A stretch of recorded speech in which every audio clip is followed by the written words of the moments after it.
So, the next thing to happen on Friday Night SmackDown, we get to the next match of the night. It was LA Knight versus Aleister Black, one-on-one on Friday Night SmackDown. Now, before we talk about this match, LA Knight came out there and he starts cutting a promo first. He grabbed the mic and he starts talking about Aleister Black and how Aleister Black has an issue with him because, he beat Aleister Black and Shinsuke Nakamura to qualify into the Money in the Bank ladder match. So yeah, that's what LA Knight was talking about there. But he says that he don't blame Aleister Black for having an issue with him because, it was his dream too. So yeah, that's what he was saying there. But then he was talking about how this is the third year in a row that he's going to be in the Money in the Bank ladder match, and he says that he should have won the damn thing the first time. So yeah, that's what LA Knight was talking about there. But then he starts talking about all the Money in the Bank participants, and he was talking about how Penta, a lot of people likes Penta, Andrade, a lot of people likes Andrade. But then he was talking about Solo Sikoa, how nobody likes him, and same for Seth Rollins, and that's what he was talking about there. And he was talking about how it doesn't matter what all these five guys got anything to do, but he says that, he says that he's going to be the one winning the Money in the Bank ladder match. So yeah, that's what LA Knight says. And then we get to the match. LA Knight versus Aleister Black. In this match, it was a pretty good one. Both of these guys beating the hell out of each other, going back and forth and everything. LA Knight trying to counter the Black Mass multiple times. But then at the ending, we see LA Knight picking up Aleister Black up on his shoulders, like in a torture rack position.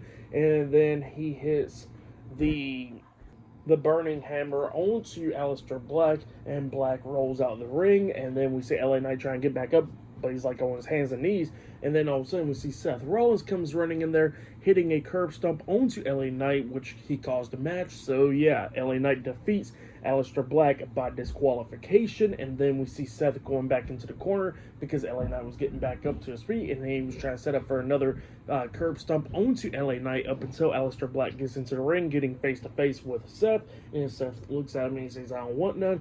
Aleister Black turns around, he gets hit with a spear by Braun Breaker, and then we see Bronson Reed hitting a senton onto LA Knight, and then we see LA Knight get hit with a spear by Braun Breaker, and then we see Seth Rollins hitting a curb stomp again onto LA Knight, laying him out. So yeah, Seth Rollins, Braun Breaker, and Bronson Reed standing tall tonight on SmackDown by laying out Aleister Black and LA Knight. So yeah, that's what happened there for that match. What happened after the match, I'll give you all 3 stars. That's why I'll give you. It was pretty good stuff.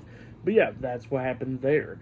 But then after that, we see the Raw General Manager, Adam Pearce, and the SmackDown General Manager, Nick Aldis. They was talking, and they announced that at Night of Champions, they will be the King and Queen of the Ring tournament. So yeah, it looks like in the next couple of weeks, we're going to get to all the finals and all that stuff for the finals to happen at Night of Champions for those 2 tournaments, and we'll start off in the first round as Fatal 4-Way matches. There'll be 4 Fatal 4-Way matches for the women and the men, and they'll go on to one-on-one matches in the semifinals and the finals of the King and Queen of the Ring tournament. So yeah, that's what he was talking about there. So yeah, that was pretty good, and looks like the tournaments are definitely happening this year. And then they was talking about how the winners of those tournaments will get a title match at SummerSlam. So yeah, that's what he was talking about there.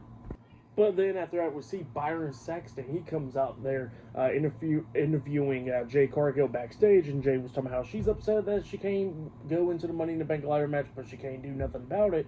But then she was talking about how, she can get into the Queen of the Ring tournament and try to win the thing there. So yeah, that's what she was talking about there. And then Charlotte Flair comes up, and Charlotte Flair was talking about the same thing, talking about how she's the queen and all that. And then Tiffany Stratton walks by and saying something, and she walks off. So yeah, that's what happened there. But next we're going to be hearing from Tiffany Stratton on Friday Night SmackDown. So yeah, I'll see you guys later.